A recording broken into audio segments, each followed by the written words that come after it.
Aujourd'hui, on va étudier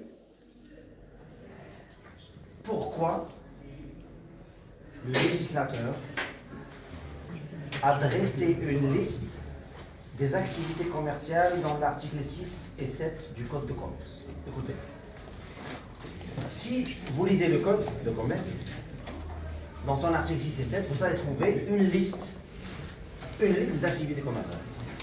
Vous allez trouver 18 dans l'article 6 et 2 dans l'article 7. Ça fait 20. Ça marche? Mais la question qui se pose, mais pourquoi dresser une liste? Pourquoi dresser une liste de 20 activités commerciales? Non, certainement il y a problème. Certainement il y a problème. Écoutez, pour répondre à cette question, maintenant qu'est-ce que j'ai fait là? J'ai commencé par la fin.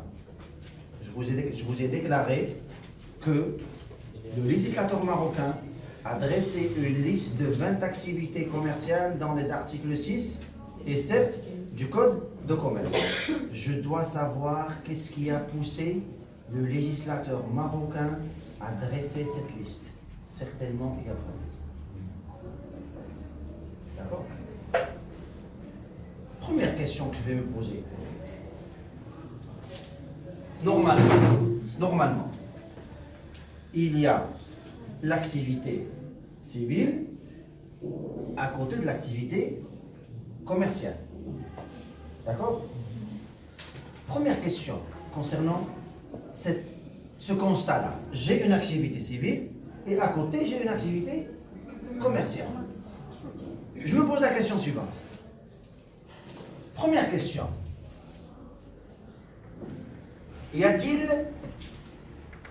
une définition de l'activité commerciale? Y a-t-il une définition de l'activité commerciale? Non. Il n'y a pas de définition de l'activité commerciale.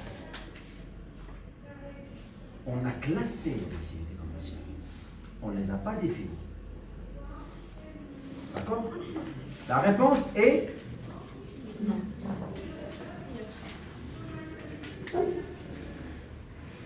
C'est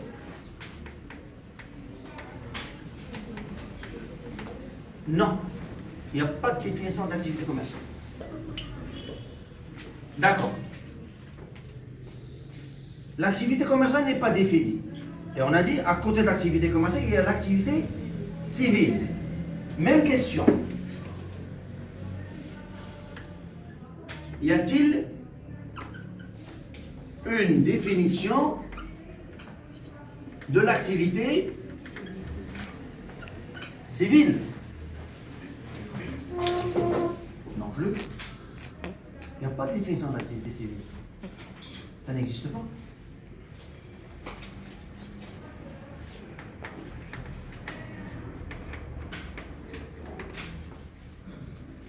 Imaginez, je veux vous parler de deux personnes. Je veux vous parler de deux personnes dont j'ignore le nom et le prénom.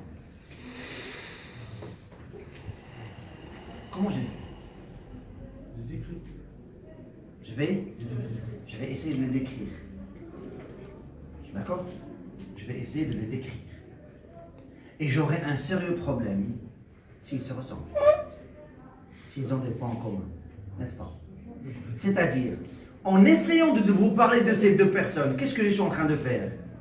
Je suis en pleine tentative de distinction. N'est-ce pas? Je suis en pleine tentative de distinction. C'est ce que les juristes vont faire. Ils vont tenter, parce qu'ils ne sont pas définis.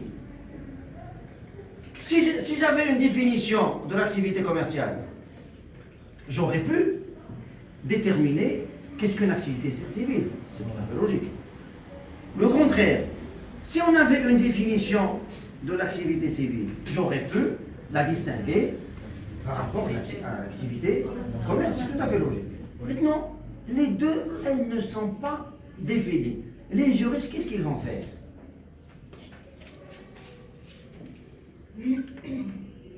Les juristes, on va poser une troisième question. Comment pouvoir distinguer entre les deux? Comment pouvoir distinguer entre les deux? Alors là, le travail des juristes va commencer. Les juristes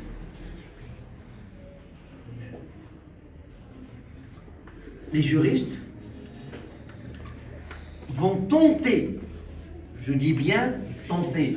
Lorsque je tente, je peux réussir quand je peux rater. D'accord? Les juristes vont tenter, je précise bien, ils vont tenter la distinction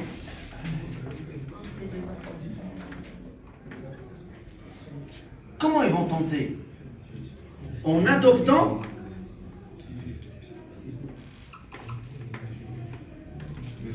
deux critères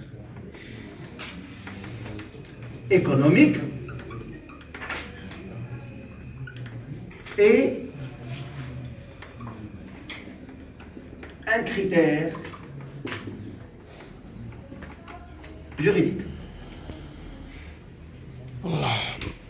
Ils vont adopter deux critères économiques et un critère juridique pour pouvoir distinguer. Est-ce qu'ils vont réussir ou pas?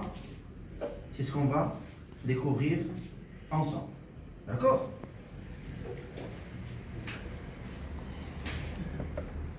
Les critères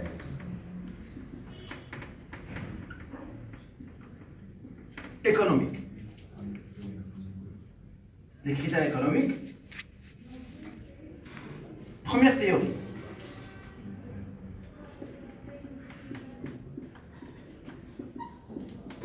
La théorie de la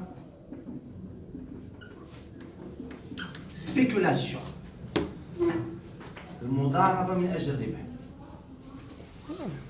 La théorie de la spéculation.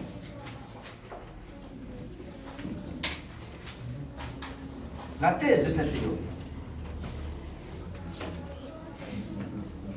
S'il vous plaît, s'il vous plaît. Toute activité ayant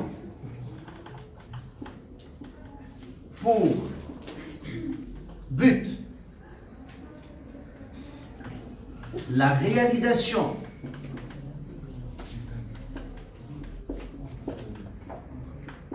du profit est considérée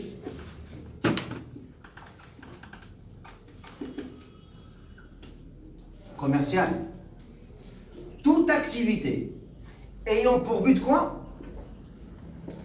La réalisation du profit est considérée commerciale. Il faut juste exercer une activité commerciale avec un objectif et celui de réaliser le profit. Là, tu exerces une activité commerciale. Très bien. On va voir est-ce que cette théorie est la bonne ou pas. Je vais prendre 3 personnes qui exercent 3 activités. D'accord? J'ai un propriétaire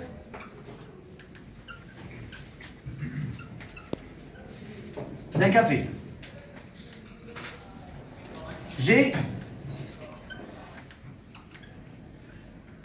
un avocat et un agriculteur.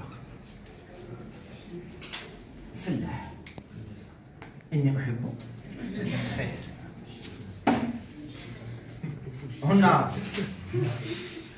un propriétaire de café, un avocat et un agriculteur. Le propriétaire du café cherche le profit ou pas? Il cherche le profit. L'avocat, est-ce qu'il travaille gratuitement? Non. Il cherche? Eh bien, avec P majuscule. Et l'agriculteur, certainement, il ne cherche pas le profit. Qu'est-ce qu'il va faire s'il ne cherche pas le profit? Bien sûr qu'il cherche. Il cherche le profit. Tout le monde cherche le profit. Ah? Très bien. Revenons à la théorie. Toute activité ayant pour but la réalisation du profit est considérée? Très bien. Le propriétaire du café, c'est un entrepreneur individuel. Il est enregistré au registre de commerce. Il est commerçant. D'accord? Le propriétaire du café, on a dit qu'il est... Alors là, je vais écrire